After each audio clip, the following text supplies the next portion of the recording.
Bueno, entonces vamos a dar continuidad a lo de las funciones del riñón. Ya para posteriormente empezar con la evaluación de la función renal, estudios de laboratorio, etcétera. Entonces a ver si avanzamos un poquito el día de hoy. Ya habíamos comentado algunas de las funciones que realiza el riñón y habíamos hablado acerca de la formación de orina, que digamos que sería una de las funciones más importantes para excretar, digamos, por esta vía, pues los productos de desecho del cuerpo, como son la urea y la creatinina,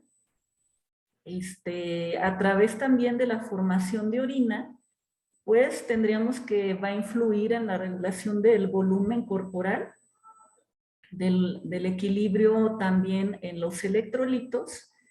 Si ustedes recuerdan, pues la orina podría formarse, entonces ya sea concentrada o diluida, para tratar de mantener el volumen corporal, la concentración de sodio. Vamos a ver que también influye en el metabolismo de algunas hormonas y también en la secreción de hormonas. Por ejemplo, la renina, la eritropoyetina y el calcitriol. Regula el equilibrio ácido-base, el pH del cuerpo. Vamos a ver que influye también en la regulación de la presión arterial. Y ya habíamos comentado que es el responsable de formar el 20% de la glucosa en sangre. Recuerden que el 80% pues es el hígado, que es el principal órgano, pero bueno, también una cantidad pequeña se va a producir en el riñón. De manera que conforme aparece la enfermedad renal, pues vamos a tener que, al ir avanzando, al ir disminuyendo la función del riñón, pues se van perdiendo alguna de las funciones. Y puede ser que así en estadio 3 de falla renal, pues quizá haya anemia por falta de la capacidad para producir eritropoyetina. Puede haber alteraciones, digamos, en el metabolismo del calcio y del fósforo. En etapa 4 y 5, que digamos son las más avanzadas, pues se pierde prácticamente la capacidad para realizar todas las funciones y de manera que pues la mayoría de los pacientes van a iniciar con hipoglicemias, pueden tener una presión arterial como que más elevada o de un control un poco más difícil de conseguir. Doctora, Sí. ¿puedo preguntar algo? Ajá. O sea, ¿la anemia está causada por la alteración del metabolismo del calcio y del fósforo? ¿O por Por qué se falta en la causa? producción de eritropoyetina. ¿La falta de producción de eritropoyetina? Ah, ok, gracias.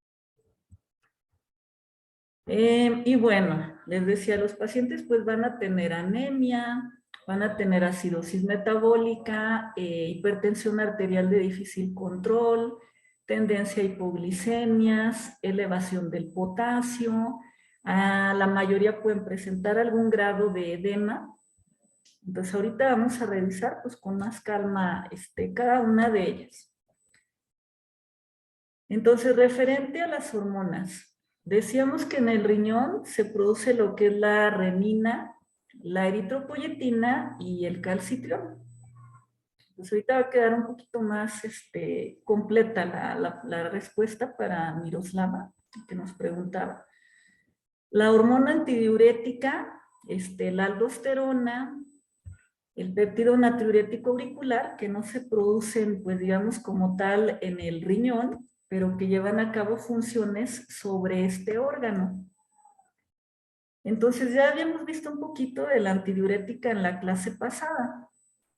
Tenemos que esta, pues se va a liberar en la neurohipófisis y que es a partir del estímulo de señales nerviosas que recibe de osmorreceptores que están localizados en las arterias y receptores de volumen, específicamente los B2, que están localizados en el riñón. Entonces, ante una situación, digamos, de baja de presión arterial, una deshidratación, por ejemplo, disminuye el volumen. Estos receptores, pues, digamos que lo van a detectar y se va precisamente, digamos que a nivel de las arterias, pues, a provocar vasoconstricción como un mecanismo compensatorio para entonces tratar de elevar la presión arterial y poder llegar a un equilibrio, digamos, a que la persona pues no caiga en choque. Por otro lado, pues los receptores que están en el riñón, va a actuar lo que es la hormona antidiurética, entonces sobre lo que es el conducto colector, para, como su nombre lo dice, pues inhibir la diuresis, que se produzcan entonces cantidades más pequeñas de orina y con esto mantener una mayor cantidad de volumen sanguíneo, volumen circulante más bien, y nuevamente como un mecanismo compensatorio para elevar lo que es la presión arterial y que ese paciente, en los ejemplos que pusimos, de hipotensión, de un sangrado, deshidratación, etcétera, pues no caiga en estado de choque.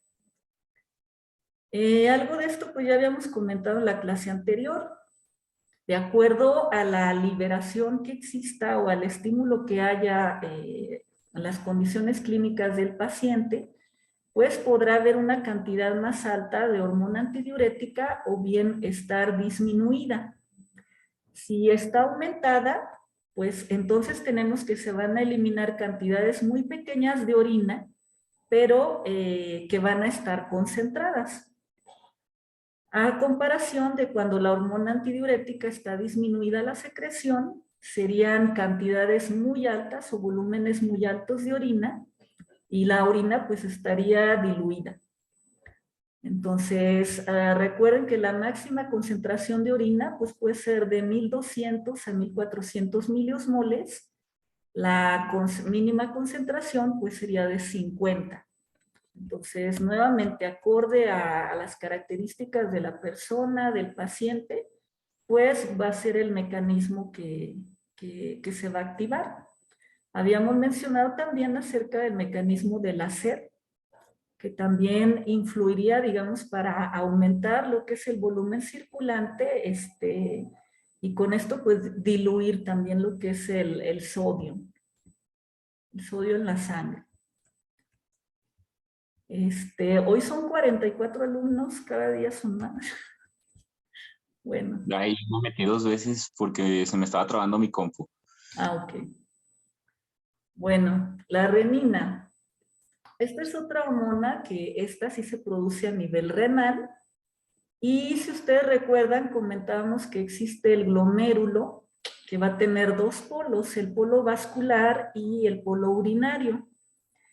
En el polo vascular podemos encontrar un grupo de células especializadas, que son las células de la mácula densa o aparato yuxtaglomerular, y que va a ser el encargado precisamente de producir renina. Como vamos a ver más adelante, pues hay un sistema que se conoce como renina-angiotensina-aldosterona, y digamos, cada vez que se produce renina, pues va a ir seguido de la liberación del resto de hormonas, y la finalidad pues va a ser elevar la presión arterial. Entonces, aquí hay algunos mecanismos que son los que, digamos, que van a provocar que aumente la producción de renina en sangre. Uno de ellos, pues, es que disminuya el flujo de sangre al glomérulo a través de la arteriola aferente. Si disminuye, pues tenemos que disminuye también lo que es el flujo dentro del glomérulo, y por lo tanto disminuye la tasa de filtrado glomerular, condicionando insuficiencia renal aguda. Entonces, si se produce una mayor cantidad de renina, esto va a ocasionar la liberación de angiotensina, de aldosterona, que va a provocar que haya un aumento de la presión arterial sistémica, un aumento también del aporte de sangre hacia el riñón, y por lo tanto una llegada de mayor cantidad de sangre al glomérulo, con lo cual pues va a ser un mecanismo para compensar y tratar entonces de que no disminuya la sangre dentro del glomérulo, no disminuya la tasa de filtrado glomerular. Otro estímulo sería la disminución en el sodio plasmático, otro pues por estimulación también del sistema simpático. Entonces, estas tres situaciones pues tenemos que van a ocasionar elevación en la producción de renina. Y aquí en esta imagen pues vemos todo lo que es el sistema renina-angiotensina-aldosterona. Entonces, ya habíamos comentado que si disminuye la presión arterial, si disminuye el sodio plasmático, el sodio filtrado, se van a activar las células del aparato yuxtaglomerular para producir renina. Esta renina, pues tenemos que va a actuar sobre otra sustancia que se encuentra en el plasma que se llama angiotensinógeno y lo va a transformar en angiotensina 1. La angiotensina 1, pues tenemos que en una potencia muy baja ocasiona vasoconstricción. Luego, esta angiotensina 1 se va a transformar en angiotensina 2 a partir de una enzima, que es la enzima convertidora de angiotensina que se produce a nivel del pulmón. Entonces, esta enzima convierte la angiotensina 1 a angiotensina 2. La angiotensina 2 va a tener dos consecuencias. Una de ellas es que a nivel de los vasos sanguíneos va a ocasionar vasoconstricción, lo cual va a llevar a un aumento de la presión arterial. Si ustedes recuerdan, la presión arterial depende de dos factores, del gasto cardíaco y de las resistencias periféricas. Entonces, si existe vasoconstricción, pues hay aumento de la presión arterial. Por otro lado, esta angiotensina 2 va a estimular a lo que es la corteza de la glándula suprarrenal y esto va a provocar la liberación de otra hormona que se llama aldosterona. Y la aldosterona finalmente va a actuar en el conducto colector de la nefrona para reabsorber una mayor cantidad de sodio, una mayor cantidad de agua, con ello aumentar el volumen circulante y elevar por lo tanto la presión arterial. Entonces, nuevamente es un sistema pues muy complejo y donde una vez que se libera renina, pues va a ir seguido también de la liberación de las otras dos hormonas y nuevamente la finalidad va a ser de aumentar la presión arterial.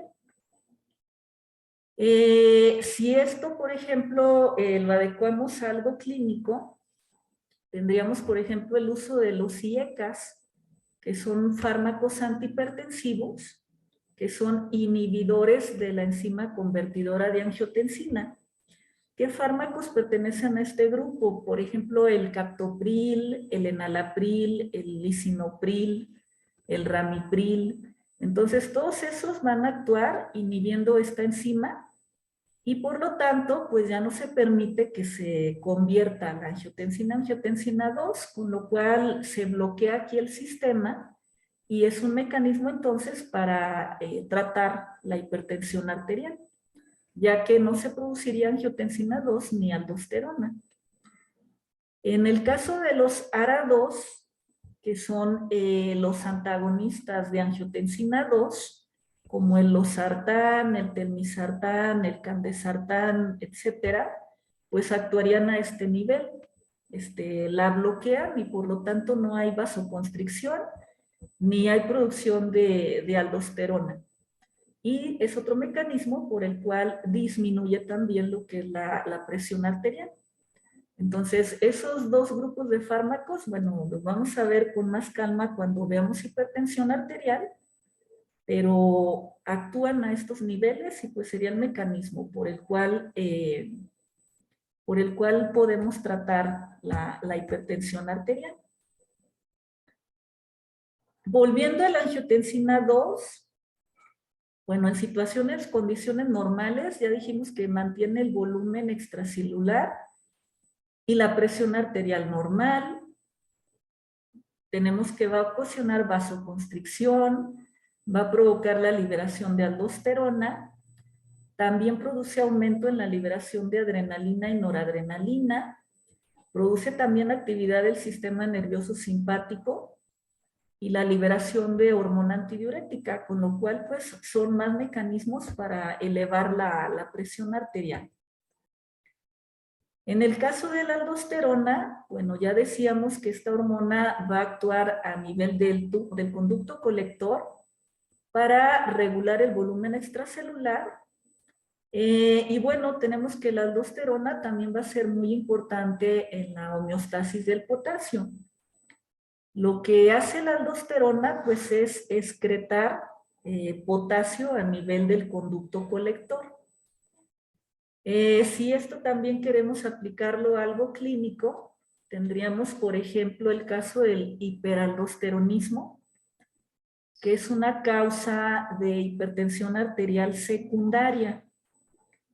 Entonces, como el nombre lo dice, hiperaldosteronismo, pues va a ser una situación en la que se producen altas cantidades de aldosterona y que esto pues es provocado por un tumor.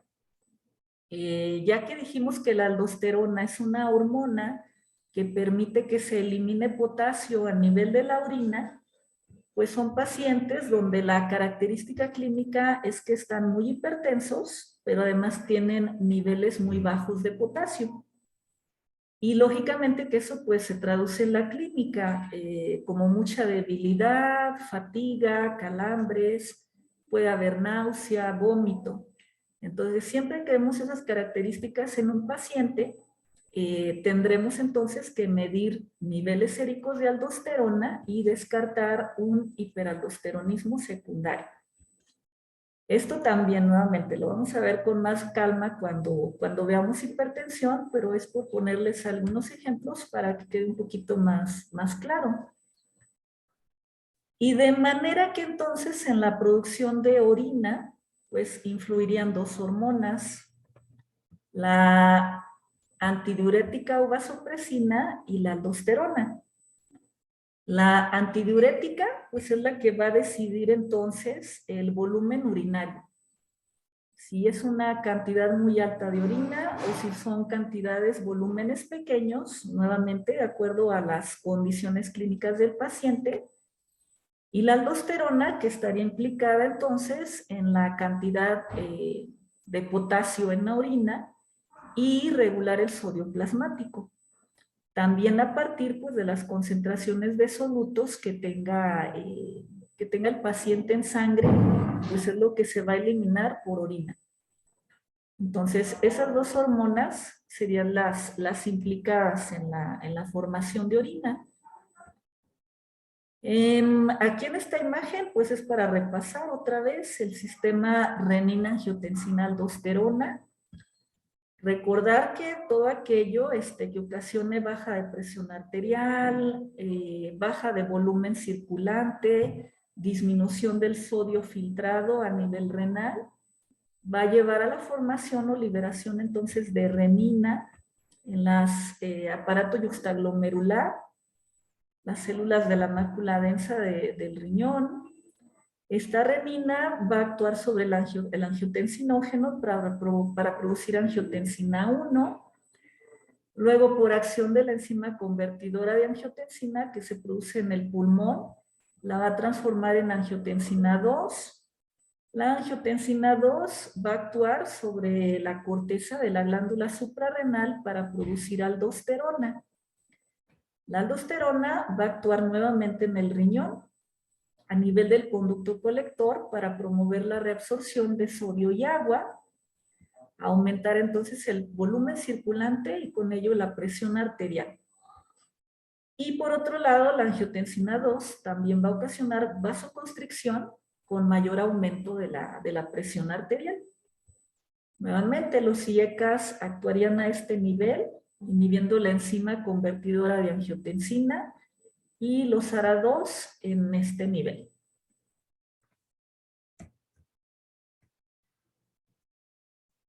Bueno, este es otro similar, donde incluimos pues, las funciones de la aldosterona, que son aumentar la excreción de potasio en la orina, aumentar la reabsorción de sodio y aumentar la reabsorción de agua. De manera que todo aquello que ocasione baja de presión arterial, pero también baja del volumen circulante, va a condicionar, digamos que el estímulo para la liberación de renina y posteriormente de todo el sistema.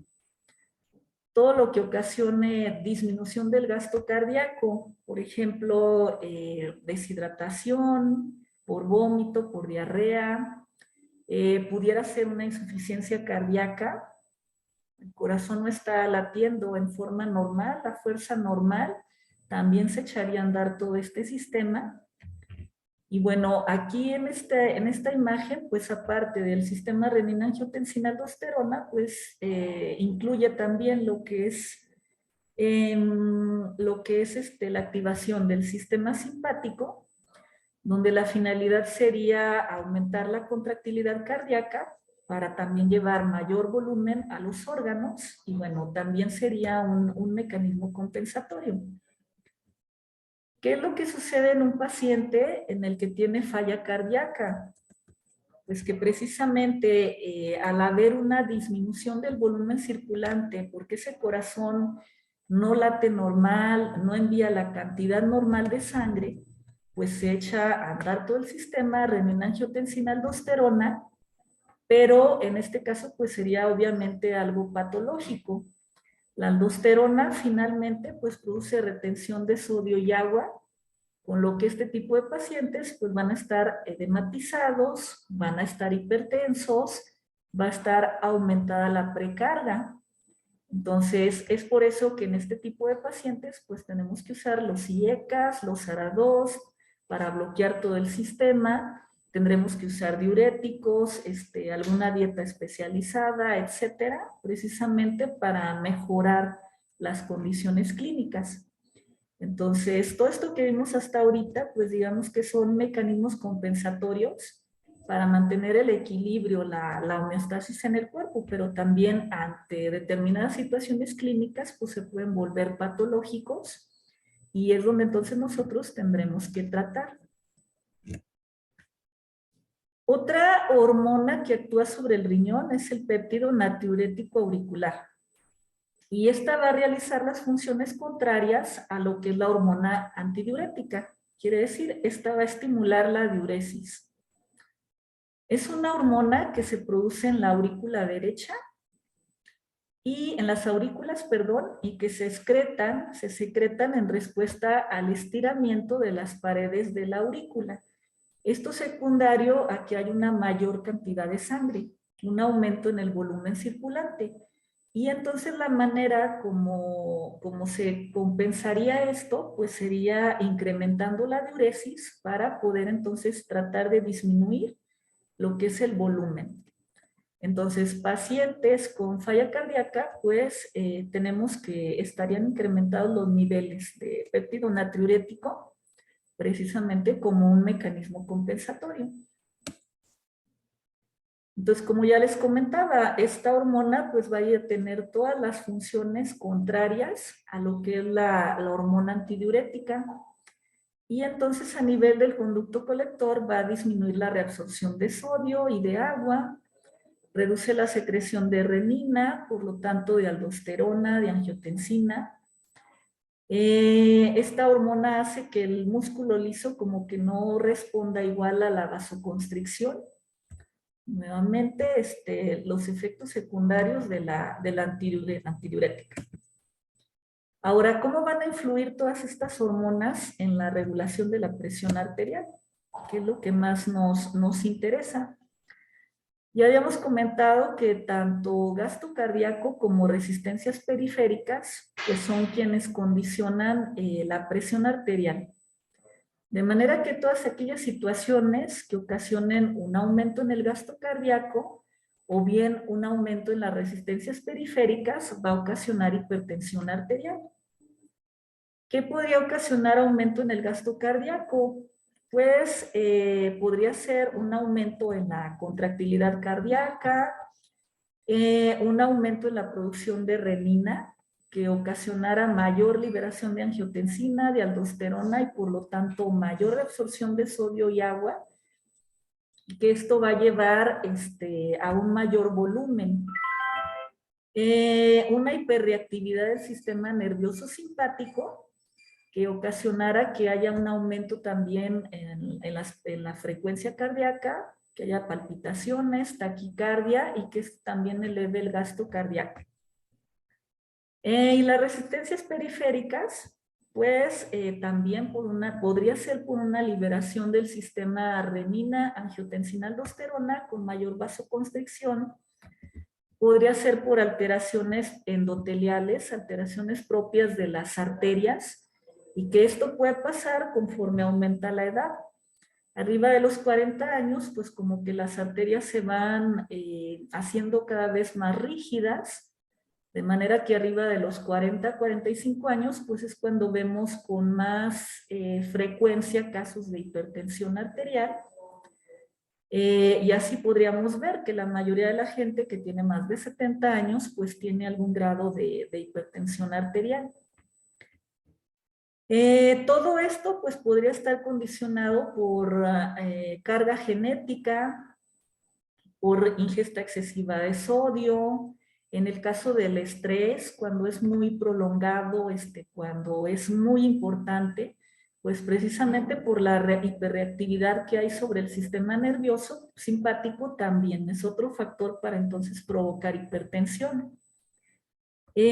Alteraciones en el endotelio del vaso, alteraciones genéticas, la obesidad, que también es un factor de riesgo para que haya hiperinsulinemia, y con ello pues también liberación de varias sustancias que pueden ocasionar vasoconstricción. Algunos trastornos hormonales,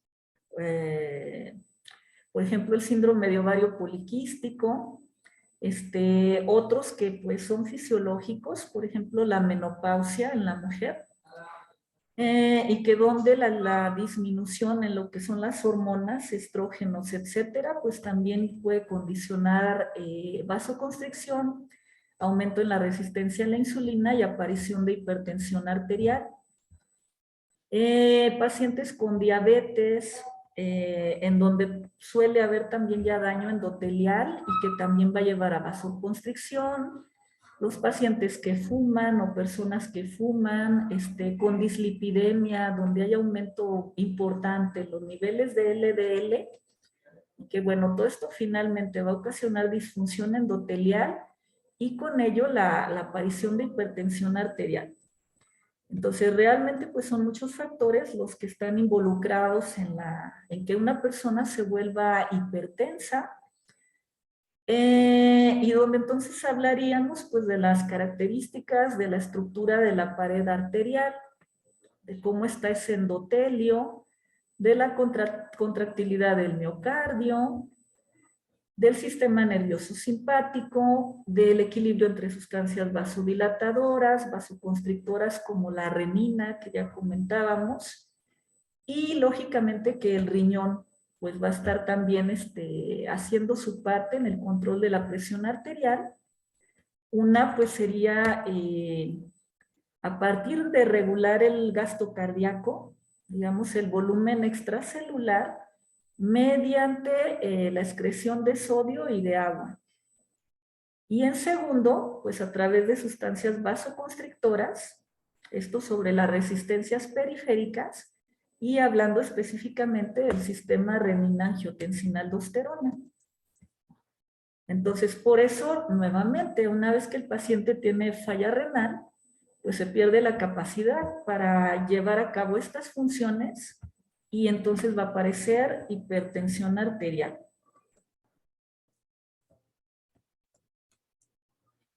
Bueno, esta es una imagen donde vemos el sistema nervioso simpático, y que nuevamente si se activa, pues va a ocasionar que haya aumento de la frecuencia cardíaca, Digamos, todos lo hemos tenido en algún momento al estar estresados, al estar preocupados, ante alguna situación que ocurra, pues podemos tener taquicardia.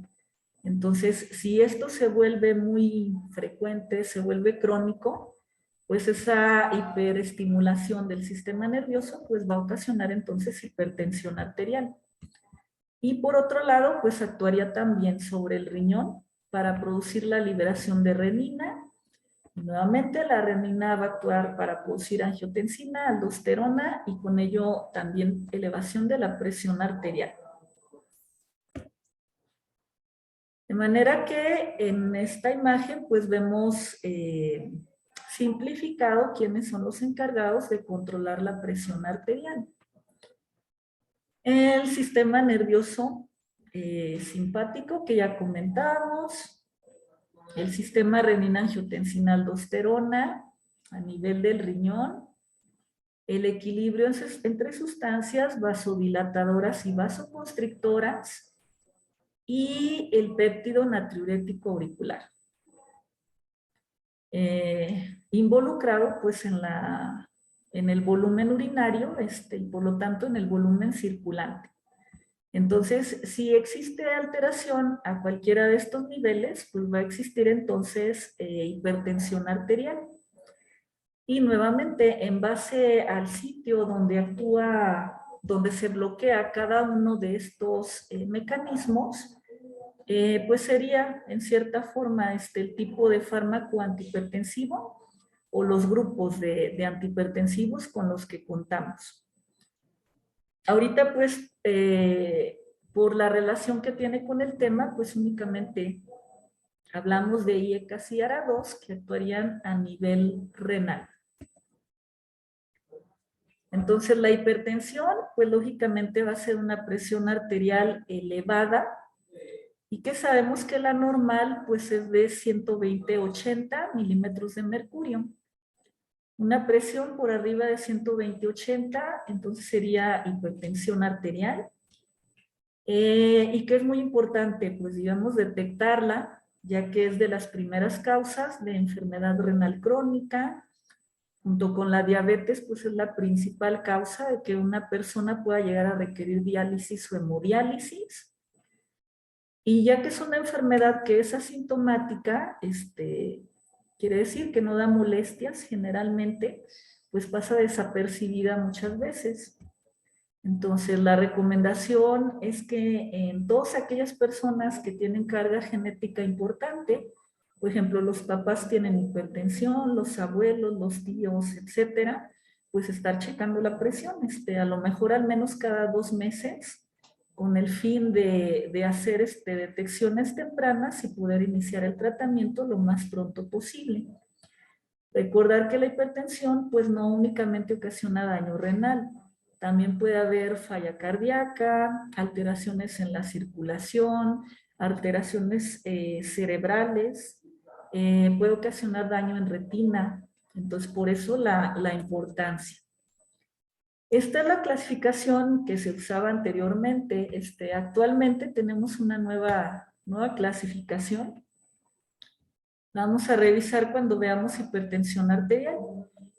Para fines prácticos, pues ya no existe el concepto de prehipertensión. Ya todas las personas arriba de 120-80, pues son hipertensos. Lógicamente que pues esa nueva clasificación pues también depende del criterio médico. Habrá algunas situaciones donde a lo mejor alguien acaba de tomar café, alguien acaba de fumar, a lo mejor realizó alguna actividad física intensa, a lo mejor viene subiendo las escaleras y checamos la presión y está en 140-90. Quizás si realizamos otras tomas a lo largo de la semana, pues ya están dentro de lo normal. Entonces, eso pues también hay que considerarlo cuando vayamos a dar tratamiento. Y bueno, en el caso de nuestros pacientes que están en diálisis, en hemodiálisis, pues es muy importante que tratemos de tenerlos sin edema, ya que cada vez que tengan edema, pues eso va a ocasionar hipertensión arterial, precisamente por el aumento del volumen sanguíneo. De manera que los pacientes de nefro que ya están en terapia de sustitución renal, pues esto es una parte importante, digamos, dentro del tratamiento, además de los fármacos, como para poder lograr lo que es el control de la presión arterial. No sé si hay alguna pregunta hasta aquí, en lo de hipertensión, como para continuar con el resto de las funciones. Yo sí tengo una pregunta, doctora. Ajá. ¿Por qué dicen que no se deben de aplicar al mismo tiempo los YECAS y ¿Que no qué? que no se deben aplicar al mismo tiempo? Bueno, nunca comenté eso. ¿Se puede? No, o sea, yo lo leí en algún lado, o sea, le pregunto por qué algunas páginas o algunas personas lo mencionan. No, no hay ninguna contraindicación. De hecho, tanto IECAS como ARA2 se pueden dar juntos. Cuando veamos el tema de hipertensión y entremos ya a los temas clínicos, se van a dar cuenta que en nefrología generalmente siempre damos combinación de los dos fármacos porque tienen también efectos protectores a nivel del riñón. Disminuyen lo que es la proteinuria y por lo tanto ayudan a detener o enlentecer la progresión del daño. Entonces, sí podemos darlos en combinación. De hecho, si damos juntos IECA y ARA2, pues el efecto protector a nivel del riñón pues es más alto y también controlamos mejor la hipertensión. Lo que sí es verdad es que los dos tienen un efecto secundario que es elevar el nivel de potasio. Entonces, cuando tenemos ya pacientes con enfermedad renal avanzada, quiere decir en etapa 4 o en etapa 5, donde el potasio ya tiende a estar elevado, ahí sí como que tiene que ser con cautela el uso de estos medicamentos por el riesgo de que te suba más el potasio. Y ahí es donde quizá como que ya no recomendamos que vayan juntos. Pero mientras que el paciente esté en etapa 1, 2 y 3 de falla renal, sí está justificado. Hay por ahí otro IECA, que es de los más nuevos, que se llama Alisquiren, y ese sí no se recomienda que los mezclemos con ARA2 o con otros IECAS, porque sí aumenta el riesgo de efectos secundarios. Pero fuera de ahí, enalapril, captopril, lisinopril, perfectamente los podemos combinar con los sartán, candesartán, telmisartán. Quizá alguna otra contraindicación es de que en estenosis de arteria renal bilateral tampoco los podemos usar, pero ninguno de los dos, menos combinados. Pero mientras no sea ninguna de esas situaciones, sí los podemos administrar. Ok, gracias, doctor. Uh-huh.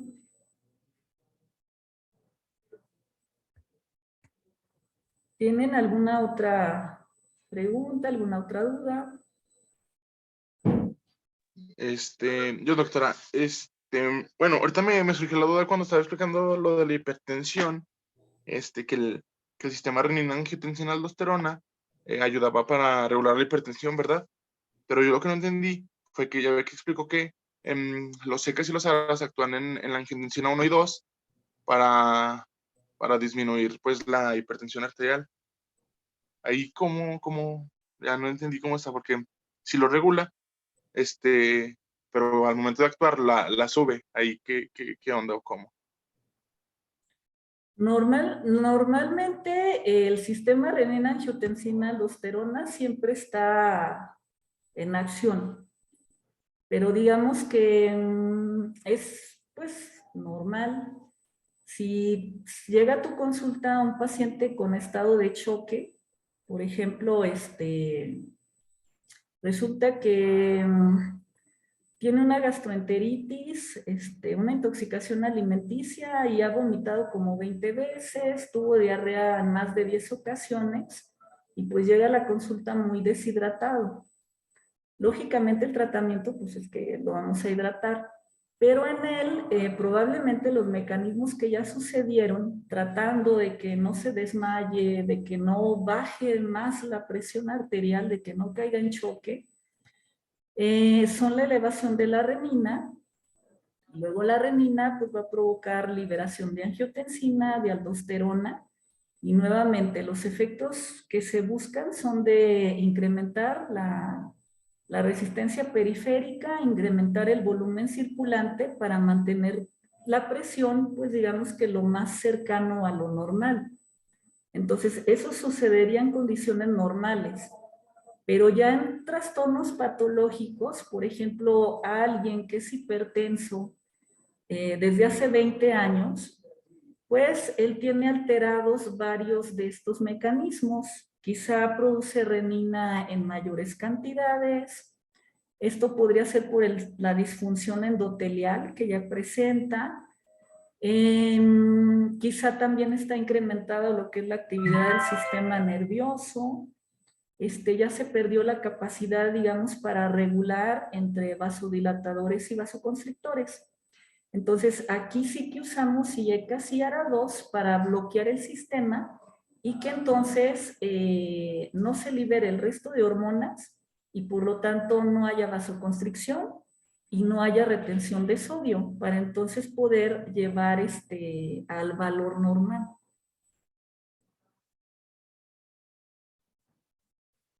Ah, ok, muy bien, doctora, muchas gracias.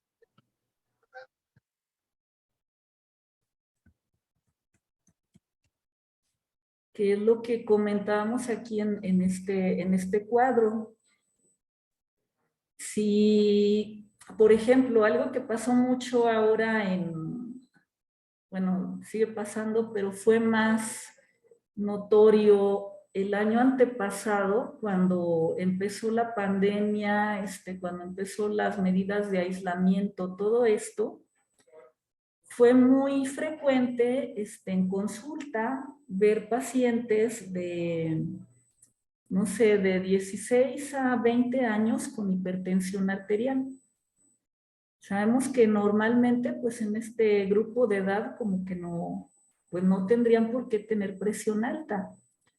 Pero muchos estudiantes se llegaron a presentar con cifras de hasta 160 a 100. ¿Y por qué era condicionado eso? Pues precisamente por el estrés. El estrés de las clases en línea, de que sabemos que no es igual que estar presencial. El estrés de las tareas, de los exámenes, que como que todo mundo no encontrábamos en su momento qué hacer. Y más que nada el aislamiento, de que de repente pues ya no podían salir o reunirse. Entonces, aparte de que ya estaban llegando con mucha depresión, pues también estaban llegando hipertensos, algo que era como que de llamar la atención. ¿Esto por qué? Bueno, pues nuevamente, al haber mucho estrés, pues condiciona entonces que haya una hiperactividad del sistema nervioso y que entonces también puede provocar hipertensión arterial. Aquí, pues digamos que aunque es otro mecanismo el que está causando la hipertensión, también está justificado que podamos tratar con IECAS o ARA2, con captopril, con telmisartán, etcétera. No importa que estemos bloqueando otro sistema, pero también nos va a ayudar a bajar la presión. Y aquí, pues lógicamente que son casos temporales. Una vez que el paciente inicia con psicoterapia, que se valora acerca de la necesidad de antidepresivos, de ansiolíticos, de disminuir ese estrés, pues quizá hay la posibilidad de que en unas semanas puedas suspender tus medicamentos. Por ejemplo, alguien que viene al trabajo y que de repente tiene mucha sobrecarga, voy a tener 30 pacientes en consulta y tengo que verlos en 4 horas. O por ejemplo, tiene problemas con el jefe o algo que esté condicionando mucha presión, mucha ansiedad, pues también pudiera condicionar hipertensión, precisamente también por este mecanismo del sistema nervioso. Si agregamos que la persona tiene más factores de riesgo como obesidad, es sedentario y todo eso te aumenta la resistencia a la insulina, pues ya es otro factor también para que aparezca hipertensión arterial. Si resulta que es una mujer y además está en menopausia, pues ya es otro factor para causar elevación de presión arterial. Si además fuma, toma mucho café, ya son otros más factores. Y de manera que entre más junte una persona, pues más riesgo hay de tener hipertensión.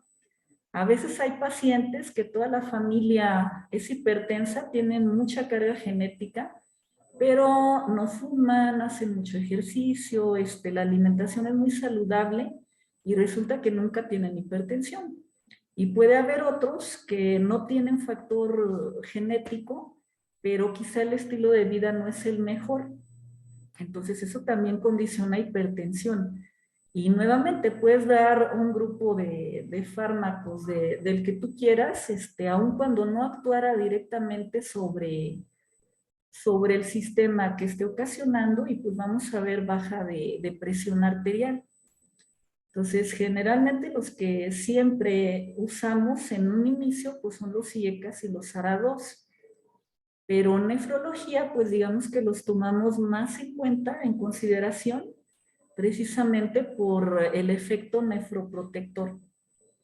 Cardiología también utiliza mucho IECAS y ARA2 porque pues también tienen varios efectos benéficos sobre el corazón, sobre todo cuando son pacientes con cardiopatía.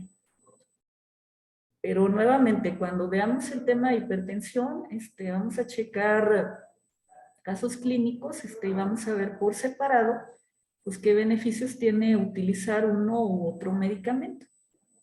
Y nuevamente, en condiciones normales, pues este sistema está actuando todo el tiempo, todo el tiempo.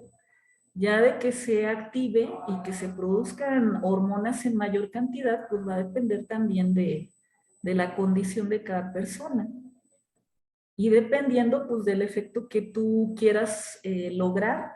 Por ejemplo, voy a poner otro ejemplo. Tenemos un paciente con mucho edema, que es lo que vemos bien común en nefro. Trae 20 kilos arriba y es puro líquido, está muy edematizado. Lógicamente que pues tenemos que usar diuréticos para forzar la diuresis y bajar el edema.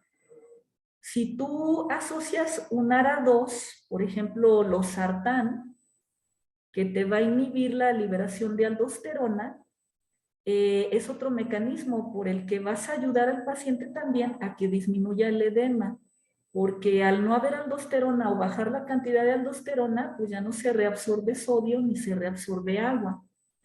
Entonces, por eso en esos pacientes, sobre todo los de edema muy refractario, siempre también hacemos combinación de IECA, SARA2 y con diuréticos, como para ver que te responda mejor. Entonces, por eso es importante también, digamos que la parte de fisiología quede muy clara, porque luego ya cuando veamos patologías va a ser mucho más sencillo entender el porqué de algunos síntomas y por qué algunas medidas o combinar ciertos fármacos pues también te pueden ayudar a que el paciente responda mejor.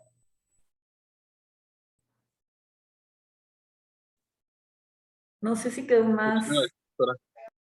¿Sí? Sí, ya me quedó claro. Muchísimas gracias. Ok. Igual pues no se desesperen, o sea, ahorita estamos revisando los conceptos generales. Ya conforme vayamos avanzando en las clases, pues todo esto también es la idea, como que ver lo general, ver también cuando chequemos la exploración física, por ejemplo, el interrogatorio, irlo conjuntando también con esto, cuando veamos estudios de rayos X, de laboratorio, y ya cuando entremos a patologías, pues ya va a ser mucho más fácil, porque ya van a prácticamente a saber todo lo de las bases. No sé si tengan alguna otra pregunta. Bueno, no sé si después vaya a hablar acerca de eso, pero yo tenía la duda de en dónde están localizados los receptores que estimulan o inhiben la liberación o, sí, pues la liberación de las hormonas y eso. Sí, de hecho, vamos a entrar a cada uno por separado. Vamos a checar también lo de la anemia. Y bueno, se produce a nivel de la corteza renal, pero conforme vayamos avanzando en cada una de las funciones que habíamos comentado en un inicio, vamos a ir abordando cada tema. Ok, gracias. Aquí está lo de la eritropoyetina, pero te digo, lo vamos a checar creo que en la clase que entra. Y nuevamente, ahorita son generalidades. Cuando veamos el tema de enfermedad renal crónica, pues también lo vamos a ver más completo.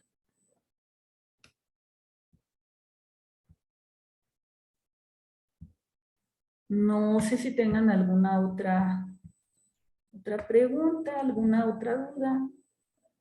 Nos quedan 5 minutos.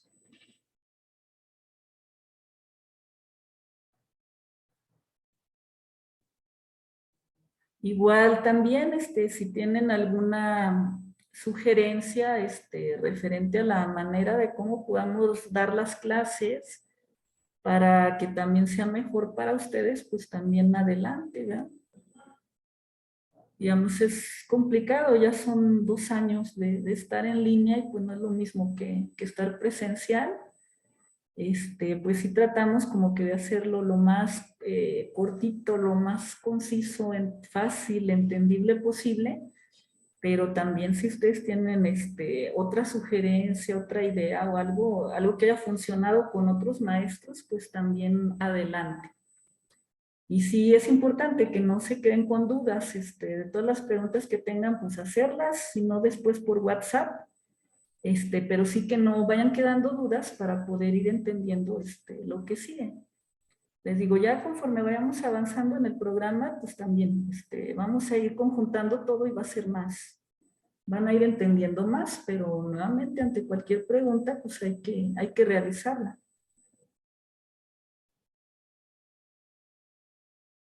No, sí, doctora. Pues todo claro, de hecho, muy, muy claro. Muchas gracias. De Bueno, hecho, son de las pocas, bueno, que me ha tocado aquí a mí, de las pocas clases que sí está más interactiva y sí se entiende. Sí, y aparte, bueno, en lo personal, yo agradezco mucho que el docente de la clase, porque a veces uno mismo no entiende y no sabe exponer claro porque uno no sabe bien. bueno. Bueno, yo les voy a estar dando todas las clases, pero sí, nuevamente, si hay alguna pregunta, alguna duda, o como de esto de que leí esto, bueno, pues ya vemos si hay que hacer alguna aclaración o ampliar un poquito más el tema. Eso pues también sirve, ¿verdad? Para mí, pues para ver que sí están repasando el tema, que sí están estudiando. Y a los demás compañeros, pues también, por si por ahí quedó alguna duda, pues ya nos va sirviendo a todos.